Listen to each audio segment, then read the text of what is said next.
नमस्कार दोस्तों, मैं सुशील आप सभी का कंपटीशन फाइटर पर स्वागत करता हूं।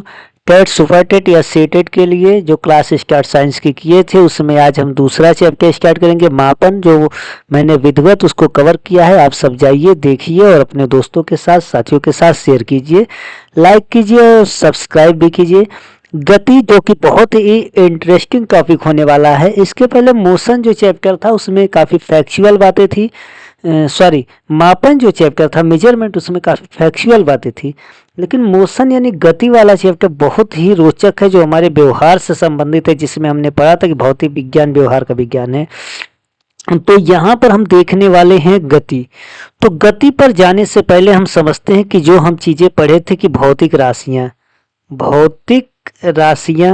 वहाँ पर हमने देखा था कि जो भौतिक राशियाँ होती हैं वह दो प्रकार की होती हैं। वह एक हमने देखा था कि मूल राशियां होती हैं और एक हमने देखा था व्युत्पन्न राशियां होती हैं। मूल राशि और व्युत्पन्न राशियां, ये जो है भौतिक राशियों की पैदा होने की कहानी है कि किस तरह से भौतिक राशियां पैदा होती हैं। लेकिन यहाँ पर भौतिक राशियों में, कुछ भौतिक राशियों में क्या होता है, इन्हीं मूल और व्युत्पन्न राशियों में, कुछ भौतिक राशियों में केवल परिमाण का पता चलता है और कुछ भौतिक राशियों से दिशा का भी पता चलता है। अर्थात परिमाण और दिशा के आधार पर हम भौतिक राशियों को दो भागों में बांटते हैं। परिमाण का मतलब एक होता है मात्रा, जैसे संख्यात्मक मान देखा गया था वहां पर भौतिक राशियों में। तो परिमाण का मतलब होता है मात्रा यानी कि एक संख्या, और दिशा मतलब है डायरेक्शन। तो परिमाण और मात्रा के आधार पर हम भौतिक राशियों को दो भागों में बांटते हैं। एक को कहते हैं अदिश राशि, एक को कहते हैं सदिश राशि। तो इस अदिश और सदिश राशि को हम समझेंगे और इसको डिटेल में देखेंगे। बहुत ही अच्छा कॉन्सेप्ट है, चलिए देखते हैं, इसको समझते हैं। देखिए, अदिश अदिश आ मतलब आ किस में लगता है? आ ऐसी चीजों में लगता है जहां पे निगेटिव अर्थ देना होता है।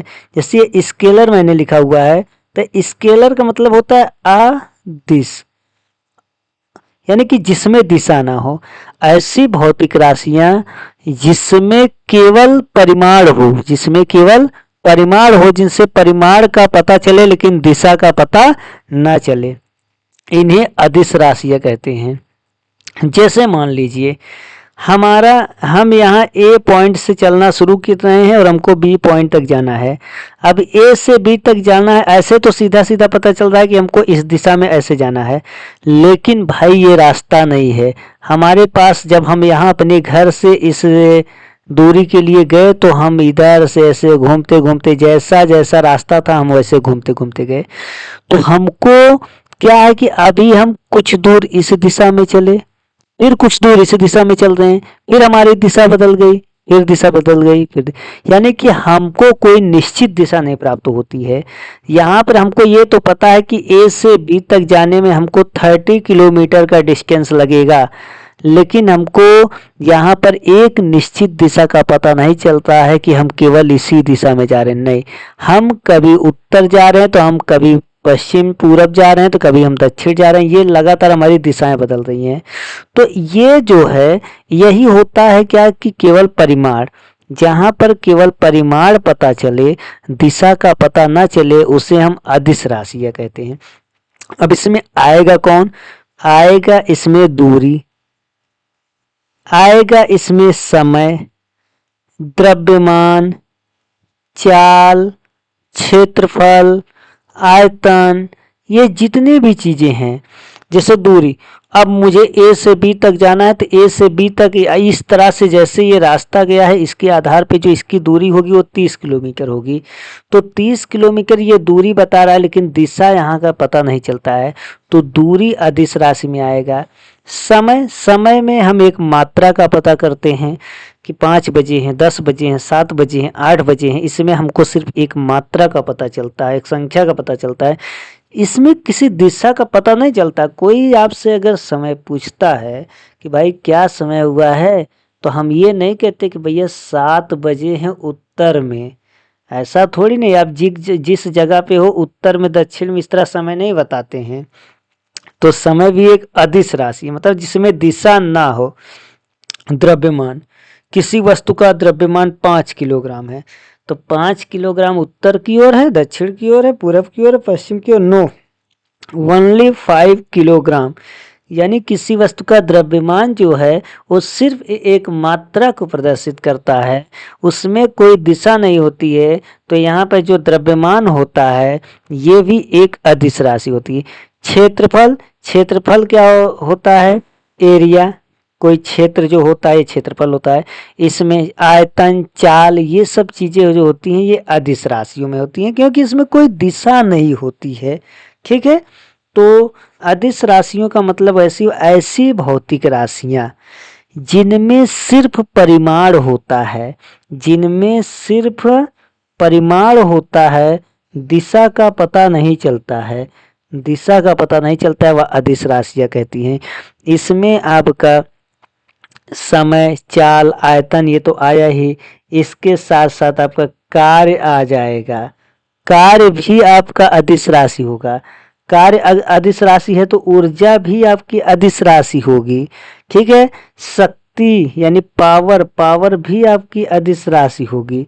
ठीक है, तो यहाँ पर ये सब चीजें अदिश राशियां हैं। अब हम बात करते हैं सदिश राशियों की। सदिश, सा माने साथ हो, दिश माने दिशा, जिनके साथ दिशा हो, अर्थात परिमाण तो होगा ही, परिमाण तो होगा ही भाई। परिमाण के साथ साथ क्या होनी चाहिए? दिशा का भी पता चलना चाहिए। ऐसी भौतिक राशियां जिनमें परिमाण के साथ साथ दिशा का भी पता चलना चाहिए, वह सदिश राशियां होती हैं। जैसे कि हमने कहा कि हम ए से बी तक जाएंगे, तो ए से बी तक एक तो ये रास्ता है, तो ये जो होगी दूरी, जिसमें परिमाण तो फिक्स है कि ऐसे घूम घूम के जाएंगे, जैसे जैसे रास्ता है ये दूरी होगा, लेकिन दिशा हमेशा बदलती रहेगी। लेकिन अगर ए से बी तक जाने का एक सीधा रास्ता हमको मिल जाए, एक सीधा रास्ता, भाई ए से बी तक जाने का सीधा रास्ता मतलब सबसे छोटा रास्ता मिल जाए, तो ये सबसे छोटा जो रास्ता होता है इसको हम लोग कहते हैं विस्थापन, इसको हम लोग कहते हैं विस्थापन। तो ये मान लेते हैं ये केवल 5 किलोमीटर ही है, तो एक तो ये हो गया परिमाण, और इसमें दिशा भी पता चल रहा है कि हमको सबसे छोटा रास्ता इसी दिशा में जाना पड़ेगा तभी मिलेगा, तो एक निश्चित दिशा भी यहाँ पता चल रही है। तो इस तरह से विस्थापन में एक तो परिमाण होता है और एक तो इसमें दिशा होती है। तो जहाँ पर परिमाण और दिशा दोनों होंगी वह भौतिक राशि सदिश राशि होगी। और इसमें क्या क्या सदिश राशियाँ हो सकती हैं? मैंने कह दिया कि विस्थापन हो गया, विस्थापन से ही वेग बनता है, तो वेग सदिश राशि हो गई। वेग से ही त्वरण बनता है, त्वरण सदिश राशि हो गई। त्वरण से ही बल बनता है, बल भी सदिश राशि हो गई। जब हम बल लगाते हैं तो किसी न किसी दिशा में बल लगाते हैं। संवेग, संवेग भी सदिश राशि हो गई। अभी हम इन सब के बारे में जब डिटेल से पढ़ेंगे तब भी बार बार देखेंगे कि देखिए यहाँ पे कैसे ये सदिश राशि हो रही है। तो अभी एक परिभाषा के रूप में दूरी और विस्थापन को लेकर समझाया जा रहा है। तो ये सभी भौतिक राशियां सदिश राशियां हैं। जब हम किसी वस्तु पर बल लगाते हैं, जैसे दरवाज़ा खोलने के लिए, ये दरवाज़ा है, अगर हम इसको खोलना है तो हम इधर से अगर बल लगाएंगे तो ये एक दिशा में बल लगेगा। एक तो कितना न्यूटन का बल लगेगा? 5 न्यूटन का बल लगा, और किस दिशा में लगा? ये किसी न किसी यानी पूरब दिशा में लगा। तो बल की दिशा भी निर्धारित होती है, तो इसको भी हम लोग सदिश राशियों में गिनते हैं। तो उम्मीद करते हैं अदिश और सदिश राशियां समझ में आया होगा। नेक्स्ट जो टॉपिक है हमारा वह है वस्तु की स्थिति। देखिए अब हम गति में प्रवेश कर रहे हैं, क्योंकि देखिए अभी सदिश और अदिश इसलिए बता दिया गया क्योंकि जितने भी अब यहाँ पर भौतिक राशियाँ मिलेगी उनका हम डिफिनीशन के दौरान, परिभाषा के दौरान अदिश और सदिश में समझते जाएंगे कि ये अदिश है कि सदिश है।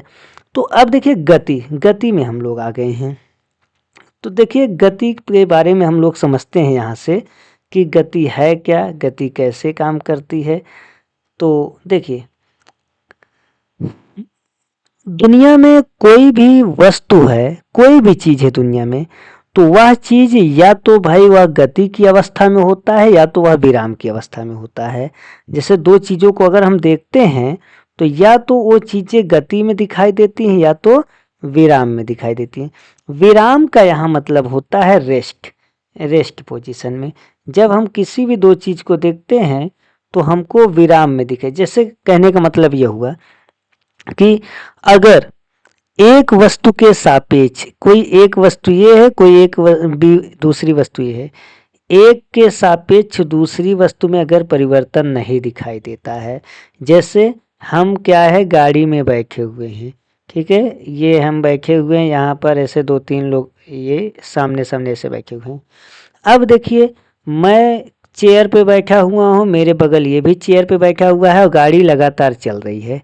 जब हम बाहर किसी सड़क के पास, सड़क के किनारे के किसी पेड़ पौधे को अगर हम देखते हैं, किसी पेड़ पौधे को अगर हम बाहर देखते हैं तो हमको ऐसा लगता है कि हमारे और पेड़ पौधे में कोई ना कोई परिवर्तन दिखाई दे रहा है। हम आगे की ओर भाग रहे हैं, पेड़ हमको पीछे की ओर भागता दिखाई देता है। तो यहाँ पर क्या हो रहा है, पेड़ के सापेक्ष हमारी स्थिति में परिवर्तन दिखाई देता है, हमारी अवस्था में परिवर्तन दिखाई देता है। हम बाहर किसी घर को देखते हैं, गाड़ी से बाहर, ट्रेन में बैठे हुए हैं, बाहर घर को देख रहे हैं, तो घर जो होता है वह पीछे की ओर भागता दिखाई देता है और हमारी गाड़ी आगे की ओर, हम आगे की ओर जाते दिखाई देते हैं। तो इस तरह से एक दूसरे की स्थिति में परिवर्तन नजर आता है। जब परिवर्तन नजर आता है तो हम इसे कहते हैं कि वे वस्तुएं गति की अवस्था में हैं। और अगर एक दूसरे के सामने सामने देखने पर अगर परिवर्तन ना समझ में आए, समय बीत जाए, परिवर्तन ना समझ में आए, तो समझिए विराम की अवस्था में, रेस्ट। जैसे अब ट्रेन है, कोई मान लेते हैं ये ऐसे ट्रेन है, यहाँ पर ये ट्रेन जा रही है। अब यहाँ पर एक बंदा यहाँ बैठा हुआ है, एक बंदा यहाँ बैठा हुआ है। अब देखिए ये अपनी चेयर पे बैठा हुआ है, ये अपनी चेयर पे बैठा हुआ है। अब ये लोग बाहर की चीज़ों को ना देखें, बस ये इनको देख रहे हैं भाई साहब, ये इनको भाई साहब देख रहे हैं। अब ये इनको देख रहे हैं और ये इनको देख रहे हैं। जब भी देख रहे हैं, 1 घंटा हो गया, 2 घंटा हो गया, लगातार बैठे हुए हैं, ना ये अपनी जगह से कोई परिवर्तन इनमें हुआ ना इनमें हुआ। तो अब समय के साथ अगर दो वस्तुओं में आपस में कोई परिवर्तन नजर नहीं आता है तो हम उनको विराम की अवस्था में कहेंगे। ये दोनों एक दूसरे के सापेक्ष विराम में हैं। भाई गाड़ी चल रही है, गाड़ी गति में है, जो गाड़ी है वह बाहरी चीज़ों को देखने पर गति में है, लेकिन अंदर की चीज़ें जब स्थिर हैं एक दूसरे के सापेक्ष हम देख रहे हैं तो ये विराम में कही जाएंगी। जैसे मान लेते हैं कि 2 कार हैं, ये प्रश्न पूछ लेता है कि एक कार ये है और एक कार ये है, ठीक है। एक निर्धारित समय से एक साथ एक ही स्थान से एक दूसरे के समांतर, देखिए ये आगे की ओर बढ़ना शुरू की। यहाँ पर इस गाड़ी के अंदर बैठा व्यक्ति और यहाँ पर इस गाड़ी के अंदर बैठा व्यक्ति बाहर की तीसरी किसी भी चीज़ को नहीं देखेंगे, सिर्फ ये इनको देखेंगे और ये इनको देखेंगे। 10 बजे ये लोग गाड़ी लेकर निकले और 1 घंटा बाद भी जब देखेंगे एक दूसरे को, मान लो गाड़ी यहाँ गई, वो हमारे हिसाब से गाड़ी यहाँ गई, लेकिन सेम स्पीड दोनों की है, सेम समय से चले हुए हैं, एक ही जगह से चले हुए हैं, तो अगर एक ही स्पीड है, 50 स्पीड इनकी है, 50 इनकी भी है, तो 1 घंटा बाद ये भी यहाँ पहुँचेगा, 1 घंटा बाद ये भी पहुँचेगा। जब फिर एक दूसरे को देखेंगे तो फिर सामने सामने पाएंगे। तो ऐसे में एक दूसरे की सापेक्ष इनकी स्थिति में कोई परिवर्तन नहीं समझ में आएगा। जब एक दूसरे को देखेंगे और हमेशा एक दूसरे को आमने सामने ही पाएंगे तो एक दूसरे के सापेक्ष इनकी अवस्था में कोई परिवर्तन नहीं समझ में आएगा, तो इनको हम लोग कहेंगे विराम की अवस्था। अगर हम किसी ऐसी वस्तु को देखते हैं जिसके सापेक्ष हमको कुछ न कुछ परिवर्तन दिखाई देता है, जैसे आप सब बैठे हो क्लास में और मैं टहल के पढ़ा रहा हूँ तो बोर्ड के पास, इसका मतलब कि आप लोगों के सापेक्ष में गति की अवस्था में हूँ। आप लोग बैठे हुए हो, मैं बार बार आगे पीछे टहल रहा हूँ, तो मैं गति की अवस्था में हूँ। अगर मैं भी स्थिर हो जाऊँ एक जगह खड़ा होकर और आप भी बैठे हुए हैं, हम लोग पढ़ रहे हैं, पढ़ा रहे हैं, ना मैं इधर उधर जा रहा हूँ ना आप इधर उधर जा रहे हैं, तो एक दूसरे के सापेक्ष हम विराम की अवस्था में कहे जाएंगे। तो उम्मीद है कि ये दोनों कॉन्सेप्ट अच्छे से समझ में आया होगा। अब देखिए, जब हमको ये समझ में आ गया कि सापेक्षता के आधार पे कैसे हम निर्धारण कर लेते हैं गति का और विराम का, ठीक, परिवर्तन दिखेगा एक दूसरे में तो गति की अवस्था में कही जाएंगी, परिवर्तन नहीं दिखेगा तो विराम की अवस्था में कही जाएंगी। तो अब इसके आधार पे हमको जो कॉन्सेप्ट आगे बिल्ड करना है, अब हम डिफिनीशन पे चलते हैं। तो एक है हमारा दूरी। ये दूरी क्या होता है भाई, ये दूरी आखिर ऐसी कौन सी चीज है, तो समझते हैं कि ये दूरी क्या है, इसको थोड़ा डिटेल में देखिए। अभी हम लोग थोड़ा सा डिस्कस किए थे कि एक बंदा है यहाँ पर इस ए जगह पर, एक दूसरी जगह है बी। मान लो ये यहाँ पर इसका घर है और यहाँ पर ये इसका स्कूल है। अब इसको घर से अपने स्कूल जाना है, तो घर से स्कूल जाने का जो रास्ता है वह रास्ता कुछ ऐसा है, ये करते करते इस तरह से पहुंचता है, ये रास्ता है जाने का। तो अब यहाँ से ए से बी तक जाने का ये जो रास्ता है, तो कोई भी व्यक्ति जितना रास्ते की लंबाई तय करता है, जितना भी रास्ते की लंबाई तय करता है, वही उसके द्वारा चली गई दूरी होती है। किसी व्यक्ति या वस्तु द्वारा कुल जो पथ की लंबाई तय की जाती है, कुल रास्ते की लंबाई जो तय की जाती है, फिर उस कोई भी समय लगे, समय से तो मतलब ही नहीं है। यहाँ से ए से बी तक चलने में अगर इसको मान लेते हैं 10 किलोमीटर की दूरी तय करना पड़ा, 10 किलोमीटर, ये रास्ते रास्ते पर चलने पर ये इसको 10 किलोमीटर की दूरी तय करना पड़ा, तो ऐसे में ये 10 किलोमीटर, ये 10 किलोमीटर अगर रास्ते की लंबाई है तो इतना ये चल के जाएगा, तो इसके द्वारा तय की गई दूरी जो होगी वह 10 किलोमीटर की दूरी होगी। दूरी का मात्रक जो होता है, एसआई मात्रक या मूल मात्रक मीटर होता है। तो याद रखिएगा। देखिए, बड़े बड़े मात्रक की बात छोड़ देते हैं, किलोमीटर और बड़े ले लो, उनकी नहीं, हमको मूल मात्रक और एसआई मात्रक की जरूरत हो, जो कि हम पहले मापन में पढ़ चुके हैं। तो मूल मात्रक दूरी एक प्रकार की लंबाई होती है, तो हम इसको मीटर में मापते हैं। अब देखिए, तो हमको ये तो मिल गया कि ए से बी तक जो रास्ता है इसकी लंबाई जो है वह है 10 किलोमीटर, यानी कि दूरी जो है 10 किलोमीटर। तो ये जो 10 मिला इसी को कहते हैं परिमाण। अभी हम कहते कि हम सदिश पढ़ रहे हैं, तो इसको हम डिटेल में करेंगे। तो ये जो हमको दूरी मिली इसको हम लोग कहते हैं परिमाण। उसके बाद यहाँ से देखिए दिशा का निर्धारण नहीं हो पाता है। हम कहेंगे नहीं नहीं इधर ही तो जा रहा है, इधर नहीं जा रहा भाई, पहले ये उत्तर की ओर, ऊपर की ओर देखो गया, फिर ये नीचे दक्षिण की ओर आया, फिर ये यहाँ से टर्न लिया थोड़ी देर इधर पूरब की ओर, फिर ये धीरे धीरे उत्तर की ओर बढ़ा हुआ है, फिर ये देखिए पूरब की ओर गया, इस तरह से ये टर्न लेते हुए। तो ऐसे में ये कोई एक निश्चित दिशा नहीं है, तो इसलिए दूरी में दिशा का निर्धारण नहीं होता है, केवल परिमाण होता है। इसलिए दूरी अदिश राशि कही जाती है, इसलिए दूरी अदिश राशि कही जाती है। तो यहाँ से अंतर भी समझना है हमको। दूरी भाई किसी भी व्यक्ति या वस्तु द्वारा किसी भी समय में, कोई भी समय लग जाए, उसमें तय की गई जो लंबाई होती है, जो रास्ता जितना होगा वही दूरी होगी। अब देखो जो मेन कॉन्सेप्ट है विस्थापन का, यहीं से समझ में आएगा विस्थापन। अब देखिए, ए से बी तक, अगर हमको ए से बी तक जाना है, ए से बी तक जाने के लिए सबसे छोटा रास्ता क्या हो सकता है? सबसे छोटा रास्ता जो होगा वह बिल्कुल सीधा रास्ता होगा। ये तो ये मान लेते हैं ये सिर्फ 2 किलोमीटर है। अब देखो, ए से बी तक का सबसे छोटा रास्ता ये मिला हमको। अब सबसे छोटा यही होगा जो बिल्कुल सीधा होगा। तो यहाँ पर हमको मिला कि ये 2 किलोमीटर है, और यहाँ पर हमको एक दिशा भी मिली कि हमको इसी दिशा में जाना है, ए से बी तक जाने के लिए हमको इसी। तो यहाँ पर एक तो मिला परिमाण, एक तो मिला परिमाण, और इसके साथ साथ हमको ये भी मिला कि हमको एक निश्चित दिशा मिल गई, भैया सीधा एकदम चले जाओ एक सी नाक की सीध में। तो जहाँ परिमाण के साथ साथ दिशा मिलती है, साथ साथ दिशा में, तो उसे कहते हैं सदिश, वेक्टर क्वांटिटी। सदिश, जो सदिश राशियां होती हैं उनके ऊपर ऐसे वेक्टर का चिन्ह लग जाता है।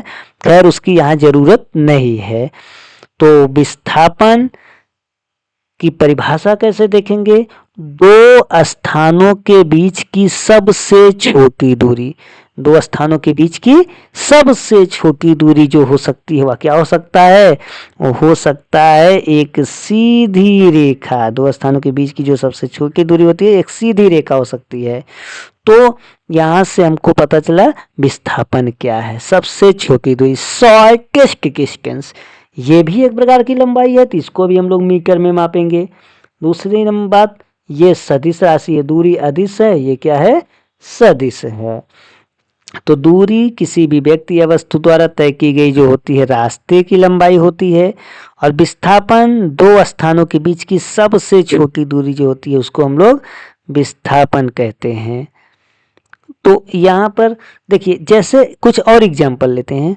जैसे मान लेते हैं कि हमको यहाँ से ऐसे चलना है यहाँ तक।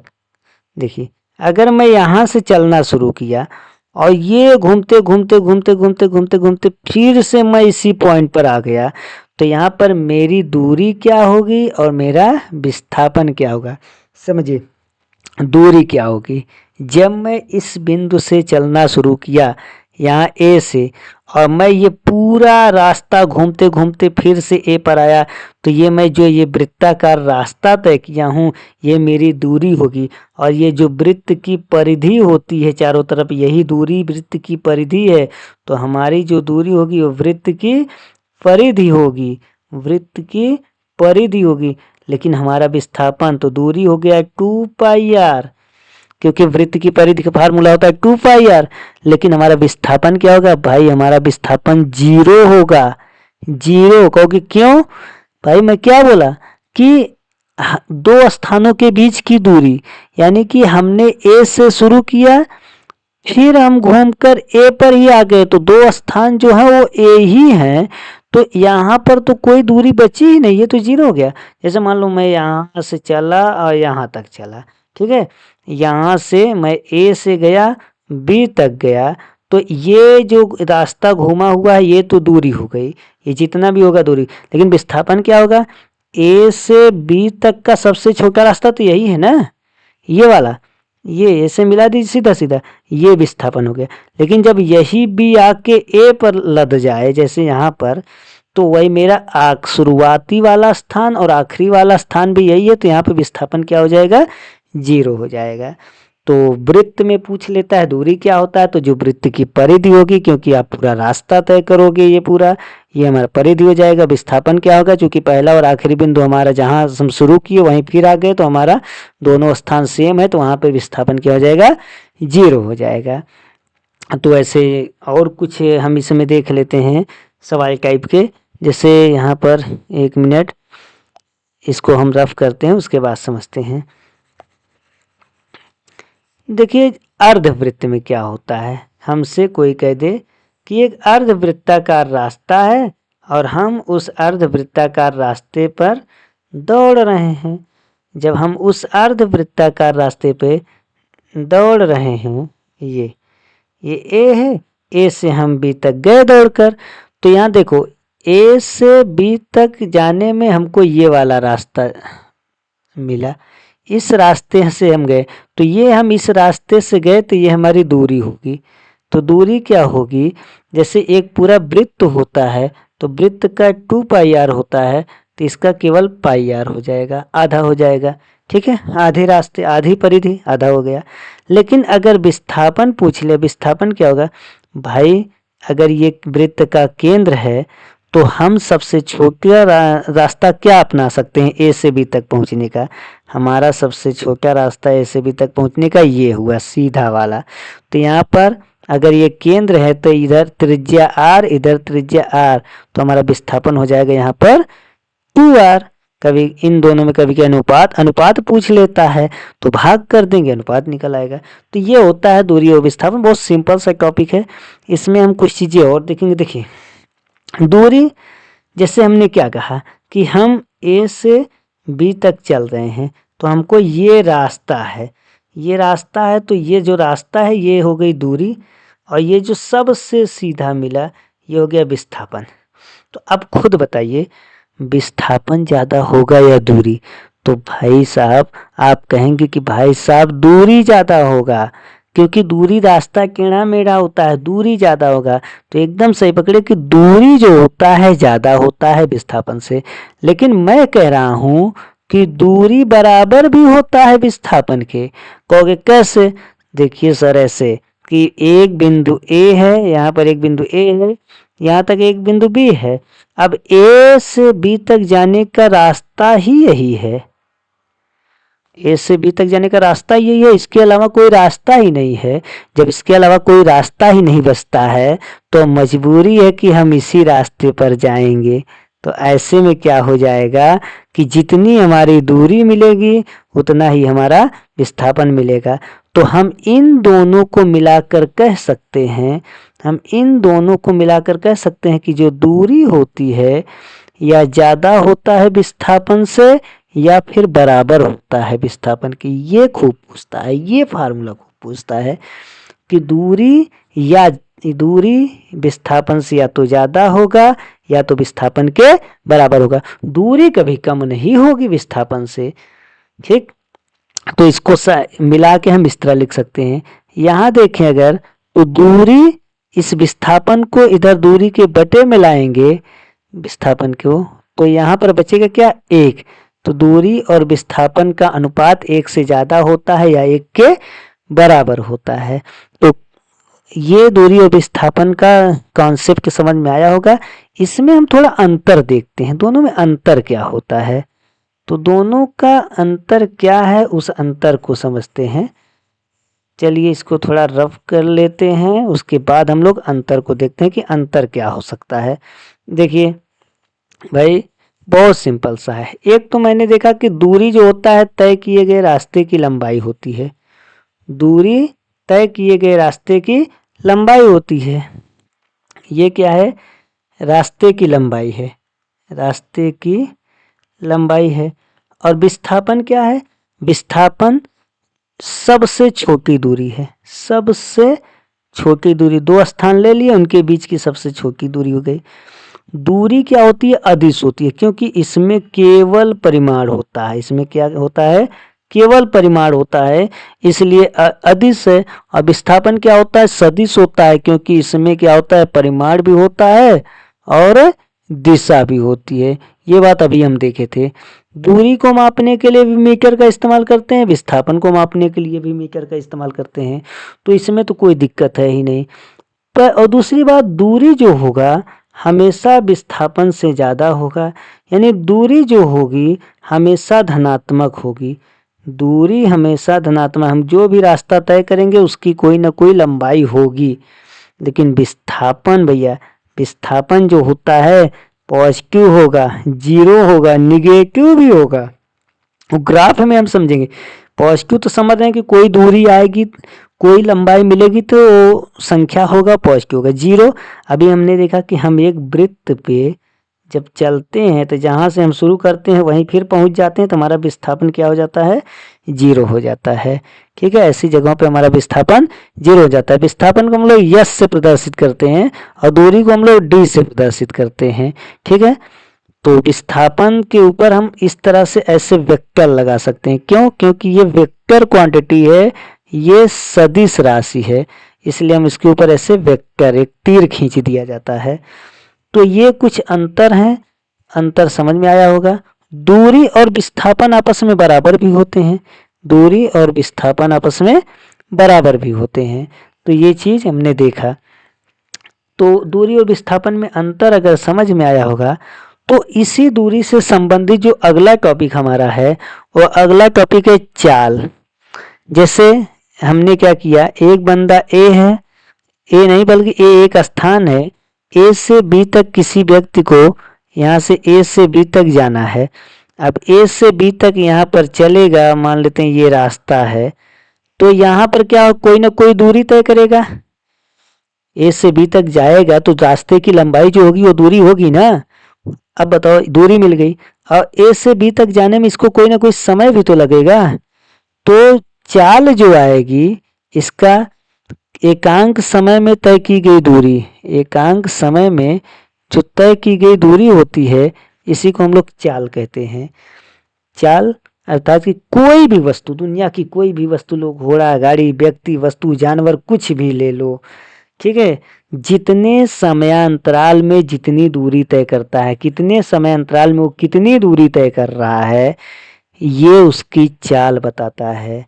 ठीक है, तो हम चाल बराबर लिखते हैं, चाल बराबर दूरी बटा समय अंतराल, दूरी बटा समय अंतराल, समय अंतराल या समय अकेले भी कर सकते हैं।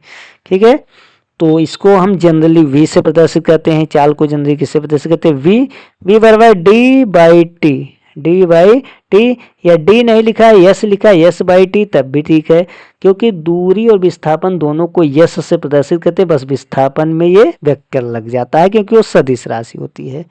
ठीक है, अगर इसमें और चीजें हम देखें, देखिए मान लेते हैं कि हम कोई एक रेखा पर चल रहे हैं, ठीक, एक रेखा पर चल रहे हैं, यहाँ पर हम लोग यहाँ से यहाँ तक चले, मान लेते हैं हमारे जो हम t1 समय में s1 दूरी तक चले, उसके बाद हमने क्या किया, t2 समय तक में हमने s2 दूरी, यहाँ से लेकर यहाँ तक s2 दूरी तय किया।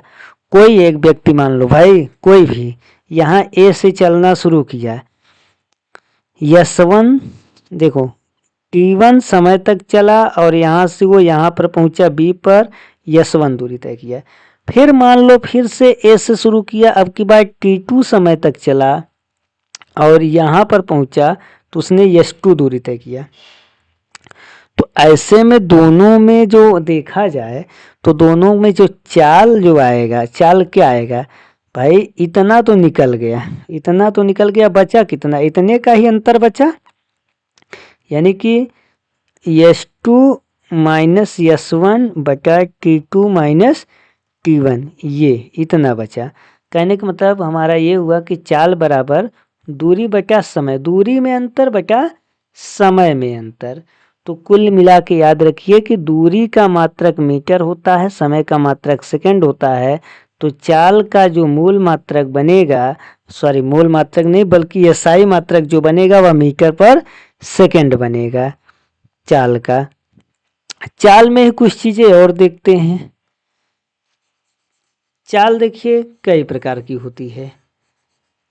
चाल जैसे कि एक समान चाल, असमान चाल, औसत चाल, ताक्षणिक चाल, तो ये अलग अलग प्रकार की चाल होती है, उनको हम थोड़ा सा डिस्कस करेंगे फिर आगे बढ़ेंगे। देखिए क्योंकि अब टॉपिक है तो हमको समझना चाहिए, एक पूरा जब तक बेसिक कॉन्सेप्ट नहीं क्लियर होगा तो कोई मतलब नहीं है साइंस पढ़ने का। तो यहाँ पर हम देखते हैं कि हमने देखा कि हम कितने समय में कितनी दूरी तय कर रहे हैं, ये बेसिकली हमारी हो जाती है चाल। ठीक है, और दूरी का मात्रक होता है मीटर, चाल का मात्रक होता है सेकंड, समय का मात्रक होता है सेकंड, तो चाल का मात्रक बन जाता है मीटर पर सेकंड। अब देखिए दूरी जो होता है अदिश राशि होता है क्योंकि इसमें केवल परिमाण होता है, समय भी एक अदिश राशि होता है क्योंकि इसमें परिमाण होता है, तो चाल भी हमारी कौन सी राशि होती है, अदिश राशि होती है। ठीक, अब यहाँ पर देखिए चाल के अगर प्रकार को देखा जाए, टाइप्स ऑफ स्पीड देखा जाए तो यहाँ पर एक तो होता है एक समान चाल। एक समान चाल का क्या मतलब है, मतलब ये है कि अगर मान लेते हैं, या एक समान गति भी कह सकते हैं, अगर कोई व्यक्ति समान समय में समान दूरी तय करता है, समान समय में समान दूरी तय करता है, जैसे कि मैंने 1 सेकंड में मैं 5 मीटर की दूरी तय किया, फिर मैं 1 सेकंड चला, फिर मैं 5 मीटर की दूरी तय किया, फिर मैं 1 सेकंड चला, फिर मैं 5 मीटर की दूरी तय किया, फिर मैं 1 सेकंड चला, फिर मैं 5 मीटर की दूरी तय किया। मैं जितनी बार भी 1 सेकंड जा रहा हूँ हर बार 5 मीटर ही दूरी तय कर रहा हूँ, यानी मैंने समान समय में समान दूरी तय किया है। तो ऐसी मेरी जो चाल होगी या मेरी गति होगी उसे हम यूनिफॉर्म मोशन कहेंगे, एक समान गति कहेंगे या एक समान चाल कहेंगे। और दूसरा होता है असमान चाल या गति। असमान चाल या गति का मतलब कि मैं 1 सेकंड चला 5 मीटर चला, फिर अगली 1 सेकंड में 2 ही मीटर जा पाया, भीड़ भाड़ था। फिर अगले 1 सेकंड में हो सकता है मैं 3 मीटर गया, फिर अगले 1 सेकंड में हो सकता है मैं 8 मीटर चला गया। देखिए समय तो मैं समान ले रहा हूँ, लेकिन मेरे द्वारा जो तय की गई दूरी अलग अलग है। तो ऐसी चाल को हम लोग असमान चाल कहते हैं। यही हमारे व्यवहार में देखने को मिलता है, क्योंकि हम कभी भी लगातार एक समान चाल से नहीं चलते हैं कि हर बार मैं अब की बार 1 घंटा में 70 किलोमीटर की दूरी तय किया हूँ तो अगले 1 घंटा भी मैं 70 किलोमीटर। भाई जैसे हमारी स्पीड कम ज़्यादा होती है, जैसा रास्ता मिलता है हमको भीड़ भाड़ वाला या खुला रास्ता मिलता है या बहुत सही रास्ता मिलता है, तो हम उस तरह से हम अपनी चाल को मेंटेन करते हैं। तो व्यवहार में असमान चाल ही लागू होता है, एक समान चाल लागू नहीं होता है। एक तो ये बात हुई। दूसरी बात यहाँ पर एक ये भी है कि जैसे एक समान चाल देखे, असमान चाल देखे, वैसे एक और चाल है जिसको हम लोग कहते हैं औसत चाल। औसत चाल, औसत चाल, एवरेज स्पीड। देखिए बहुत इंपॉर्टेंट ये चीज़ है, एवरेज स्पीड।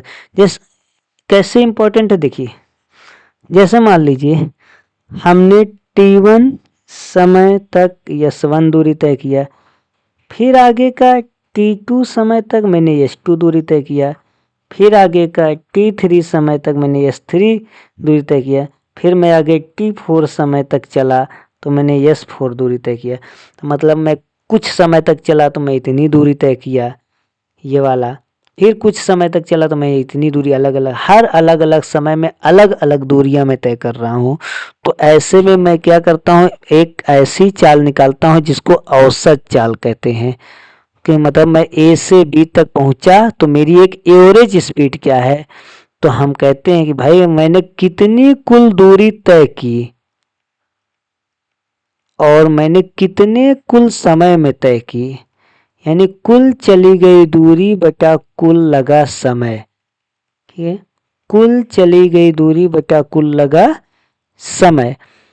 तो जो भी हम जितनी भी दूरियां तय कर रहे हैं उन सभी दूरियों को जोड़ लेंगे और जितना हमारा टोटल हर बार समय लग रहा है उन सभी समय को जोड़ लिए, तो इस तरह से हमारी जो एवरेज स्पीड निकल आती है, एवरेज स्पीड। तो ये होता है औसत चाल। एक होता है ताक्षणिक चाल। ताक्षणिक चाल टॉपिक में नहीं है, उसमें वो ऊंची चीजें हैं। बस इतना समझिए कि किसी एक विशेष क्षण में, ताक्षणिक किसी विशेष क्षण में चली गई दूरी, किसी एक पर्टिकुलर टाइम में जो हमारी चाल होगी उस समय, एक जैसे 5वें सेकेंड, 10वें सेकेंड, 8वें सेकेंड, उस पर्टिकुलर टाइम में हमारा जो चाल अगर पूछ लिया तो उसी को हम लोग ताक्षणिक चाल कहते हैं। तो इस तरह से चाल को 4 भागों में बांटा गया है, जिसको हमने देख लिया। अगला यहाँ पर देखिए टॉपिक हमारा चाल के बाद आ जाता है वेग। तो जिस तरह से चाल में देखा गया, चाल में हमने देखा कि दूरी, जितना व्यक्ति दूरी तय करता है एक एकांक समय में वो चाल आता है। उसी तरह से वेग जो होता है कि कोई व्यक्ति कितना एक निश्चित समय में कितना विस्थापन प्राप्त करता है, कितना वह विस्थापन प्राप्त करता है, ये उसका वेग को निर्धारित करता है। यानी किसी भी वस्तु द्वारा एक निश्चित समय में या एकांक समय में प्राप्त विस्थापन वेग कहलाता है। विस्थापन भी एक प्रकार की दूरी है तो इसकी लंबाई मीटर होगी और समय का मात्रक सेकंड होगा, तो इसका भी मात्रक, वेग का भी मात्रक मीटर पर सेकंड होता है। बस इसमें अंतर ये है कि वेग एक सदिश राशि है। क्यों सदिश है बताते हैं, क्योंकि यहाँ पर विस्थापन एक सदिश राशि है। तो विस्थापन सदिश है तो यहाँ पर वेग भी सदिश हो जाता है, यहाँ पर समय का भाग का कोई प्रभाव नहीं पड़ता है। तो क्योंकि विस्थापन वेग हमको एक निश्चित दिशा में प्राप्त होता है, ठीक है, तो ये भी हमारा सदिश राशि में आएगा। तो वेग हम कह सकते हैं कि सदिश राशि है। तो देखिए वेग में 2 चीजें होती हैं, एक होता है सापेक्ष वेग, एक होता है निरपेक्ष वेग। सापेक्ष वेग का मतलब ये हुआ कि देखिए रिलेटिव वेलोसिटी, रिलेटिव वेलोसिटी। तो रिलेटिव वेलोसिटी मतलब जैसे 2 लोग हैं, ठीक है, ये 2 लोग हैं, 2 लोग गति कर रहे हैं, मान लेते हैं पहली वस्तु है, इसका वेग u है और दूसरी वस्तु b है, इसका वेग v है। ये दोनों एक दूसरे के समांतर गति कर रहे हैं, मतलब दोनों गति कर रहे हैं। जब दो वस्तुएं गति कर रही हैं तो वहां पे सापेक्ष वेग निकलता है। और निरपेक्ष वेग क्या होता है, कोई एक वस्तु है ये गति कर रही है और कोई दूसरी वस्तु है जो स्थिर है, ये स्थिर है। तो यहाँ पर क्या होता है, किसी एक वस्तु का किसी स्थिर वस्तु के सापेक्ष जो वेग निकलता है वो निरपेक्ष वेग होता है। जैसे मैं दौड़ रहा हूँ या मैं गाड़ी चलाते हुए जा रहा हूँ तो बाहर घर स्थिर है, तो घर के सापेक्ष मेरा जो वेग होगा वो निरपेक्ष वेग होगा, इसको एब्सोल्यूट वेलोसिटी कहा जाएगा। ठीक है। और सापेक्ष वेग में क्या है कि दोनों गति में रहेंगे, बस यहाँ पर कैसे निकालना है ये समझना है। दोनों गति में रहेंगी, एक दूसरे के सापेक्ष वेग निकलता है।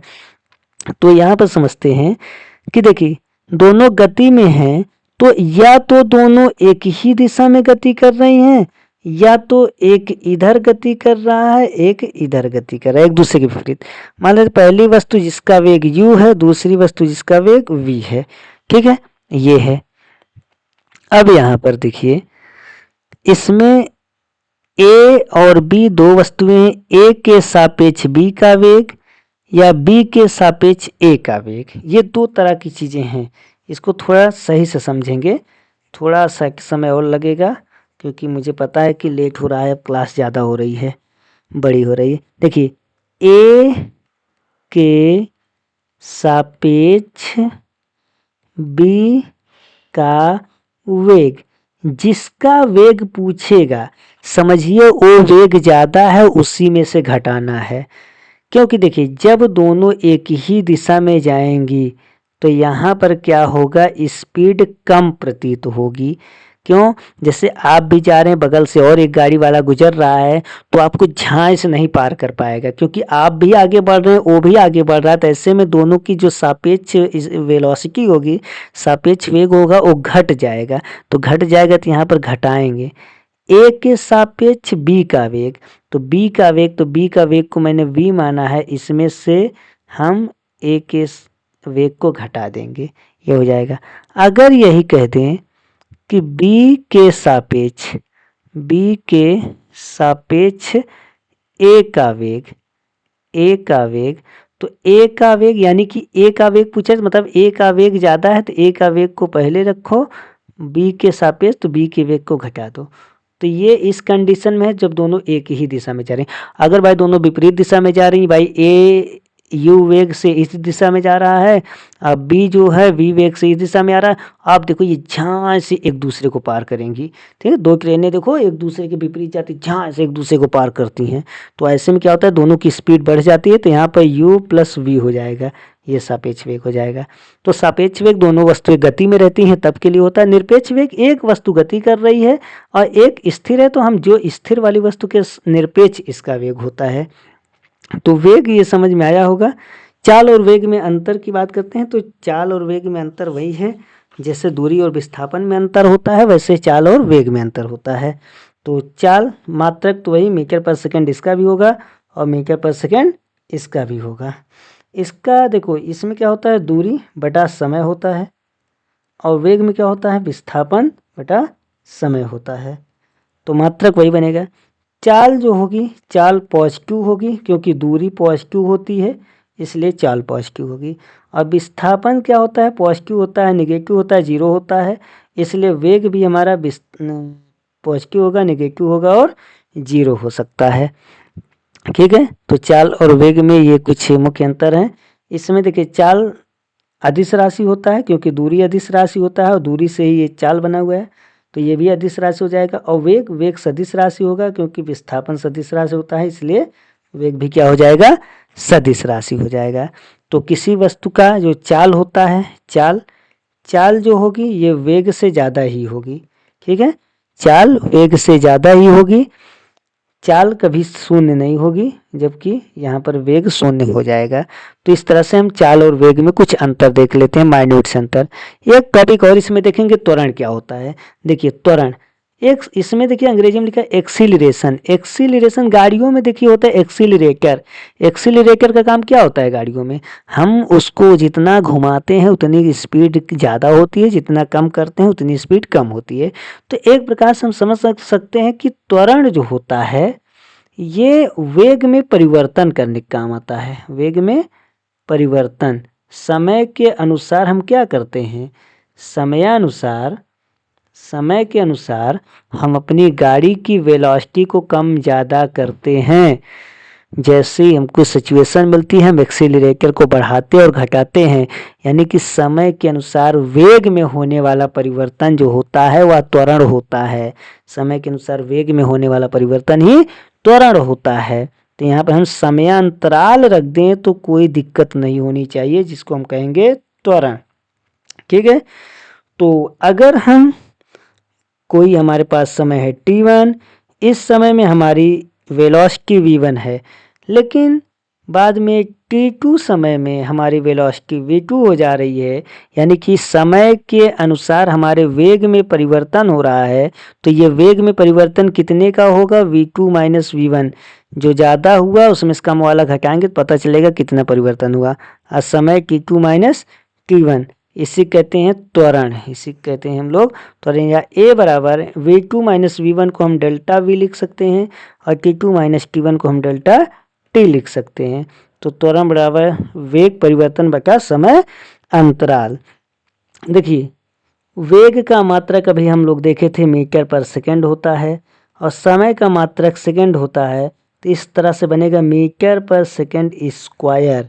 इस तरह से जो त्वरण का मात्रक बनेगा वो मीटर पर सेकंड स्क्वायर बनेगा। अगर इसकी बीमा की बात करें तो यहाँ पर द्रव्यमान है नहीं तो m की पावर 0, मास 0, लंबाई मीटर है l लिख लीजिए, t टाइम है ऊपर ले जाइए -2, तो ये त्वरण का बीमा बन जाएगा। तो बीमा भी मैं बताया हूँ। और देखिए अगर हमारी गाड़ी की का वेग लगातार बढ़ रहा है तो इसको हम लोग त्वरण कहते हैं, यानी पॉजिटिव में ए होता है। अगर हमारी गाड़ी की स्पीड समय के अनुसार लगातार घट रही है तो हमारा जो त्वरण होता है निगेटिव में होता है, इसको हम मंदन कहते हैं। मंदन, अंग्रेजी में इसी को रिटार्डेशन कहा जाता है, रिटार्डेशन। तो अभी इतना ही लेते हैं, उसके बाद हम त्वरण से अगली क्लास शुरू करेंगे। आगे ग्राफ वगैरह है तो उसको हम लोग पहले इसको आप समझ लीजिए, फिर आगे हम उसकी चर्चा डिटेल में करेंगे। Thanks for watching.